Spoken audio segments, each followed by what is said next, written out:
नमस्कार,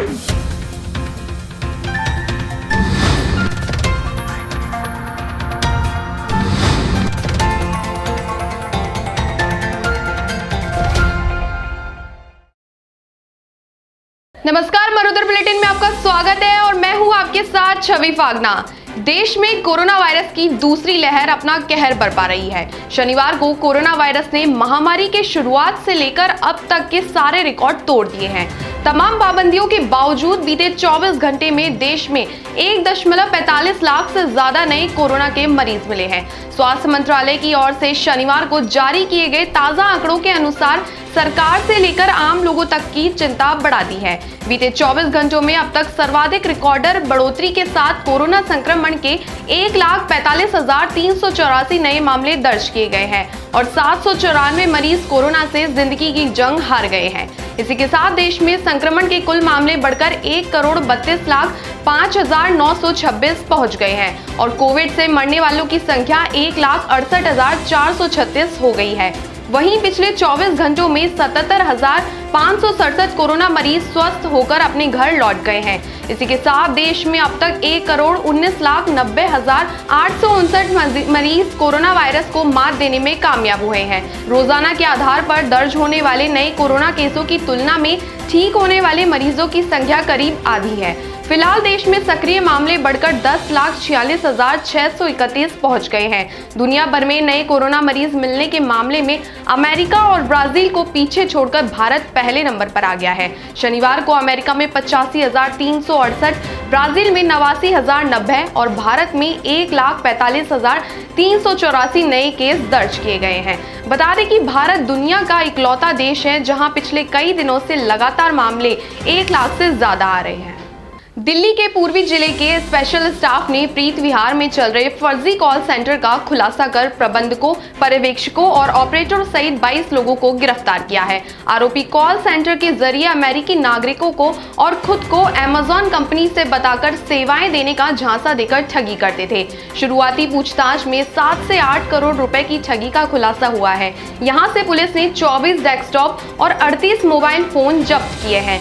पूर्वी जिला पुलिस उपायुक्त दीपक यादव ने बताया कि फर्जी कॉल सेंटर की सूचना के बाद बृहस्पतिवार को निरीक्षक सत्येंद्र खारी के नेतृत्व में स्कोप मीनार के पास स्थित डीडीए कॉम्प्लेक्स की पहली मंजिल पर छापा मारा गया। वहां चल रहे फर्जी कॉल सेंटर में मौजूद 22 लोगों को गिरफ्तार कर लिया गया है। पूछताछ में इन्होंने बताया कि अमेरिका में रह रहे लोगों को वे खुद को अमेज़न कंपनी की तकनीकी टीम से बताकर एक रिकॉर्डेड मैसेज भेजते थे। इसके बाद कहते थे कि उनके खाते से अनधिकृत खरीदारी हुई है। समस्या के समाधान के लिए वे उन्हें दिए गए टोल फ्री नंबर पर कॉल करने के लिए भी कहते थे और उनकी समस्या को हल करने के लिए उन्हें एक नंबर दबाने के लिए कहते थे। जब ये ग्राहक कॉल करते तो आरोपी गूगल गिफ्ट कार्ड या iTunes कार्ड के माध्यम से उन्हें हजारों डॉलर की ठगी कर लेते थे। वे ग्राहकों को कॉल प्रॉक्सी सर्वर से कनेक्ट कर ठगी करते थे। भारत ने शुक्रवार को चीन के साथ 11वें दौर की सैन्य वार्ता में पूर्वी लद्दाख के हॉट स्प्रिंग, गोगरा और देपसांग जैसे गतिरोध वाले कुछ हिस्सों से सैनिकों की वापसी की प्रक्रिया को जल्द आगे बढ़ाने पर जोर दिया है। सूत्रों के अनुसार उन्होंने कहा कि पूर्वी लद्दाख में वास्तविक नियंत्रण रेखा LAC पर भारतीय क्षेत्र में चुशल सीमा क्षेत्र पर पूर्वा करीब 10:30 बजे कोर कमांडर स्तर की 11वें दौर की बैठक शुरू हुई और रात करीब 10 बजे तक यह वार्ता जारी थी। भारतीय प्रतिनिधि मंडल ने जल्द से जल्द गतिरोध वाले शेष स्थानों से सैनिकों की वापसी की प्रक्रिया को पूरा करने पर जोर दिया है। 10वें दौर की सैन्य वार्ता 20 फरवरी को हुई थी। इससे 2 दिन पहले दोनों देशों की सेनाएं पैंगोंग झील के उत्तरी और दक्षिणी किनारों से अपने अपने सैनिक और हथियारों को पीछे हटाने पर राजी हुई थी।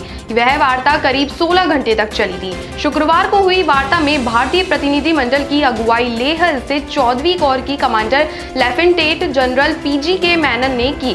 पिछले महीने थल सेना प्रमुख जनरल MM नरवणे ने कहा था कि पैंगोंग झील के आसपास के इलाकों से सैनिकों के पीछे हटने से भारत को खतरा कम तो हुआ है, लेकिन पूरी तरह खत्म नहीं हुआ। कई दौर की सैन्य और राजनयिक स्तर की वार्ता के बाद दोनों पक्षों ने फरवरी में पैंगोंग झील के उत्तरी और दक्षिणी हिस्से से सैनिकों और हथियारों को पूरी तरह से पीछे हटाने पर सहमति जताई थी। उत्तर प्रदेश की संगम नगरी प्रयागराज से भाजपा के सांसद रहे श्यामा चरण गुप्ता का कोरोना से निधन हो गया। कोरोना संक्रमित होने के बाद श्यामा चरण गुप्ता को नई दिल्ली के निजी अस्पताल में भर्ती कराया गया था, जहां शुक्रवार देर रात उन्होंने अंतिम सांस ली। उनका पार्थिव शरीर प्रयागराज लाने के प्रयास में लगे स्वजन का कहना है कि अस्पताल प्रबंधन इसका फैसला करेगा। जो निर्णय होगा उसके बाद आगे कदम उठाया जाएगा।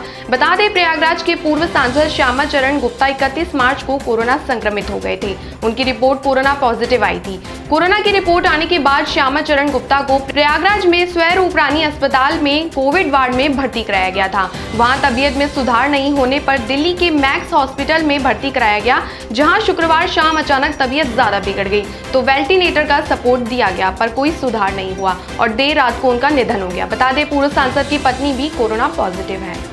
पाकिस्तान में हाशिए पर रहने वाले हजारा समुदाय की हजारों महिलाएं मार्शल आर्ट की टिप्स सीख रही हैं। बता दें, हजारा समुदाय मुख्य तौर पर शिया मुस्लिम होते हैं और इन्हें दशकों से दक्षिणी पश्चिमी शहर क्वेटा में सांप्रदायिक हिंसा का सामना करना पड़ता है। मार्शल आर्ट सीख रही एक 20 वर्षीय महिला ने बताया कि कराटे सीखने से हम बम का विस्फोट होना तो नहीं रोक सकते, लेकिन आत्मरक्षा से हमें आत्मविश्वास जरूर जीता है। इन क्लब में मार्शल आर्ट सीखने वाले लोगों ने कहा कि उनके छात्रों में ज्यादातर हजारा महिलाओं की संख्या है। इनमें से कई महिलाएं बाहर जाती हैं और प्रतिस्पर्धा में हिस्सा लेती हैं। बता दें कि पाकिस्तान में महिलाओं का इस तरह के स्पोर्ट्स खेलना आज भी एक मुश्किल काम है। पाकिस्तान के एक मार्शल आर्ट्स शिक्षक फीदा हुसैन काजमी ने बताया कि हमारे समाज में महिलाएं इस तरह की एक्सरसाइज नहीं करती हैं, लेकिन अपनी और अपने परिवार की रक्षा के लिए हजारा महिलाएं बाहर आ रही हैं और मार्शल आर्ट सीख रही हैं। तमाम देश और दुनिया की बड़ी खबरें देखने के लिए देखते रहिए सब मरोतर बुलेटिन। नमस्कार।